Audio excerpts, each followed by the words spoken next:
Shall now proceed to vote.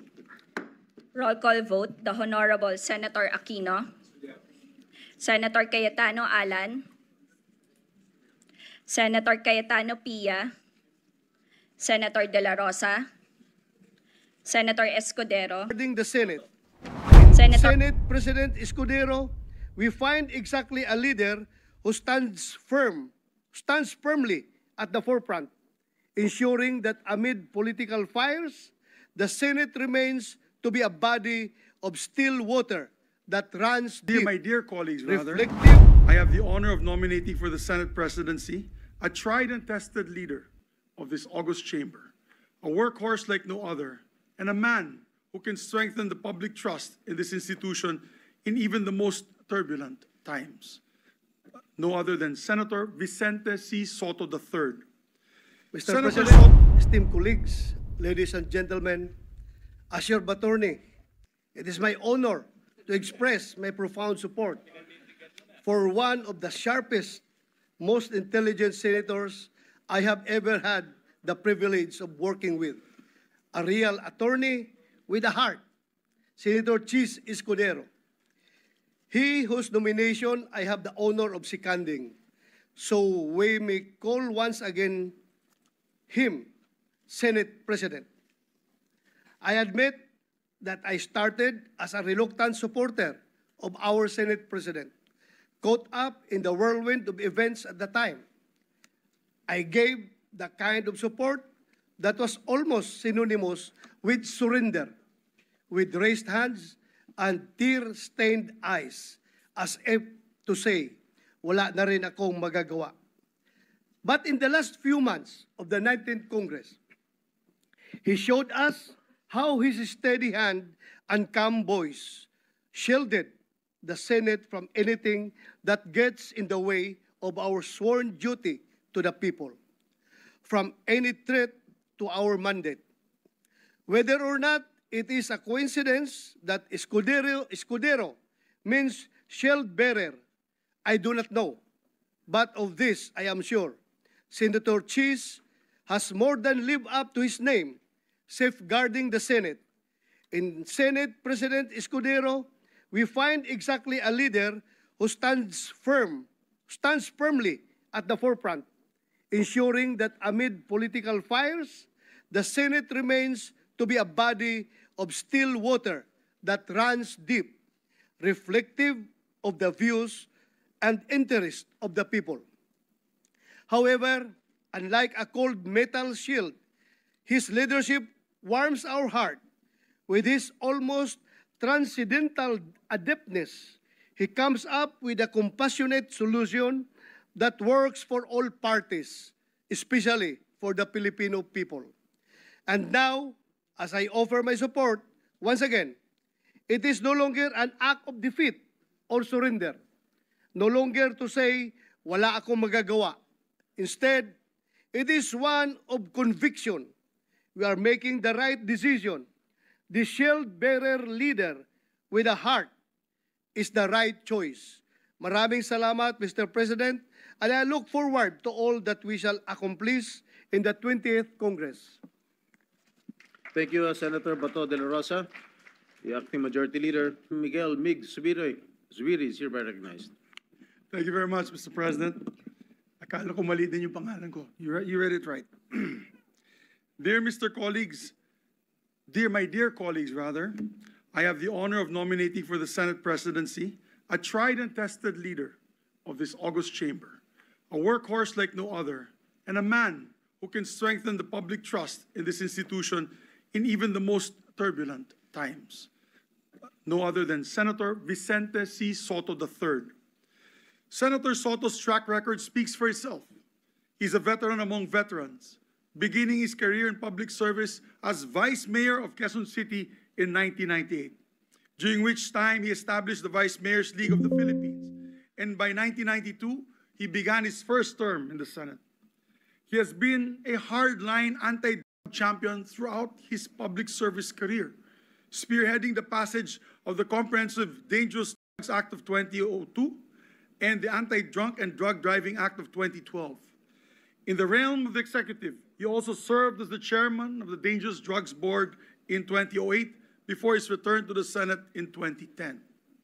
Other notable laws to his name are the Juvenile Justice and Welfare Council Act, the Children's Emergency Relief and Protection Act, the National Athletes Coach and Trainers Benefits and Incentives Act, and the Motorcycle Crime Prevention Act, as well as the Bayanihan to Heal as One Act and the Doktor para sa Bayan Act.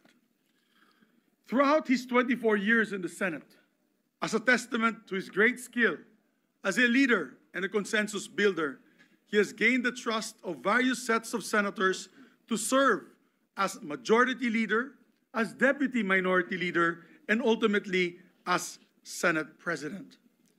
Having served in various leadership roles in the Senate, Senator Soto perhaps has developed a deep understanding of our rules and traditions, and more importantly, the gravity of upholding them. He does not just know our rules inside out, he also knows what chaos and instability will ensue if we fail to honor them. The Senate stands for more than just a legislative function. It stands for the very best of our nation's democratic ideals. And as Senate President, Senator Soto was a traditionalist in the very best sense of the word, protecting the Senate's stand and legacy as a nation's last bastion of democracy. He led, and I'd like to add for the record that there was one time that his leadership was challenged because of his role of protecting each and every chairman, to allow each and every chairman the leeway to act in accordance to their committee structure and the ideals of their committee. And he never meddled with these traditions of the Senate. No. As a traditionalist, he's protecting always the Senate's standing and legacy as the nation's last bastion of democracy. He led with fairness and transparency and led as primus inter pares, first among equals. Walang linalamangan, ika nga. Under his leadership, the Senate had a healthy spirit and exchange of debates between the members. But also a spirit of unity that inspired trust and confidence in the Filipino people. As his majority leader during his term as Senate President, I have seen firsthand his commitment to this institution and how he led by example. For instance, he was always present and on time, walang absent. If there's anyone in this institution that claimed the perfect attendance, it is him as well since the start of his legislative career, together with myself since 1998. I guess with him it's 1992. To show his commitment to the institution as a legislator, he led definitely by example. Tito Sen was on top of everything, and the Senate functioned smoothly under his guidance. So my dear colleagues, let us elect a leader who can help the Senate rise above the noise and establish itself once again as an institution dedicated to nothing but the best interests of the Filipino people. Let us elect Senator Vicente C. Soto III as our Senate President. Maraming salamat po at mabuhay ang Senado. Thank you, Senator Mig Subiri. Motion is approved. We shall now proceed to vote. Roll call vote, the Honorable Senator Aquino, Senator Cayetano Alan, Senator Cayetano Pia, Senator De La Rosa, Senator Escudero, Senator Ejercito, Senator Estrada, Escudero. Senator Gatchalian, Senator Go, Senator Hontiveros, Senator Lacson, Senator Lapid,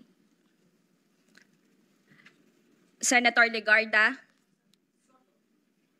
Senator Marcoleta, Senator Marcos, Escudero. What is the vote? Escudero.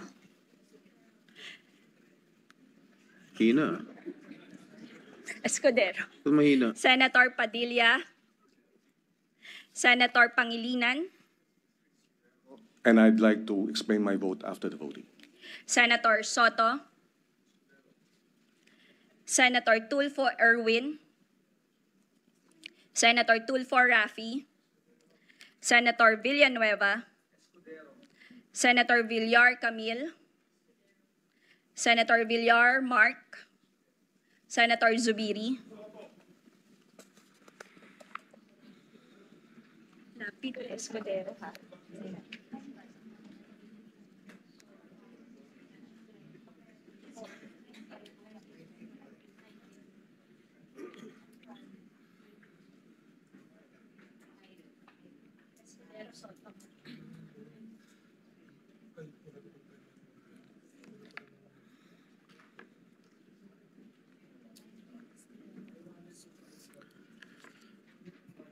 There are 19 votes in favor of Senator Francis Chis Escudero and 5 votes in favor of Senator Vicente Soto. Senator Francis Chis Escudero is therefore elected President of the Senate.